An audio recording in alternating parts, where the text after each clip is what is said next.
কেউ চায় না আর্জেন্টিনা টানা দুইবার বিশ্বকাপ জিতুক। আর্জেন্টিনা কিছু জিতলে সেটি হয়ে যায় চুরি করে বা ফিফার সাহায্যে। এমন কিছু নতুন নয় বলেই এক হাত নিলেন স্ক্যালোনি।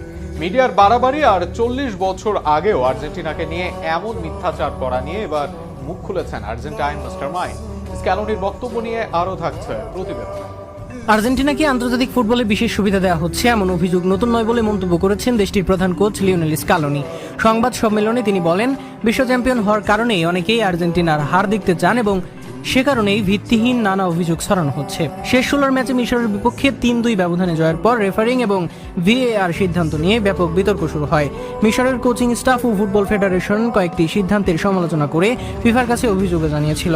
সামাজিক যোগাযোগ মাধ্যমে কেউ কেউ দাবি করেন, লিওনেল মেসিকে টুর্নামেন্টে ধরে রাখতেই আর্জেন্টিনাকে বাড়তি সুবিধা দেওয়া হচ্ছে, যদিও এসব অভিযোগের পক্ষে এখন পর্যন্ত কোনো প্রমাণ সামনে আসেনি। এসব সমালোচনার জবাবে স্ক্যালোনি বলেন, আজ থেকে 40 বছর আগে 1986 সালেও লোকে বলেছিল আমাদেরকে সুবিধা দেওয়া হয়েছে, তাই এটা নতুন কিছু নয়। আমার যতদূর মনে পড়ে, আর্জেন্টিনা সবসময় টুর্নামেন্টে আলোড়ন সৃষ্টি করা দলগুলোর একটি। প্রতিপক্ষ বা একদল মানুষ চাইবেই না অন্য কোনো দল জিতুক, এটাই স্বাভাবিক। ভিএআর সিদ্ধান্তে মিশরের একটি গোল বাতিল প্রসঙ্গে তিনি বলেন, বিশ্বকাপ শুরুর আগেই রেফারিরা নিয়মের ব্যাখ্যা পরিষ্কার করে দিয়েছিলেন, সেই অনুযায়ী সিদ্ধান্ত হচ্ছে। সামাজিক যোগাযোগ মাধ্যমে বিষয়গুলো বড় করে দেখা হয়, কিন্তু পক্ষপাতিত্বের সুযোগ নেই এখন খুবই কম।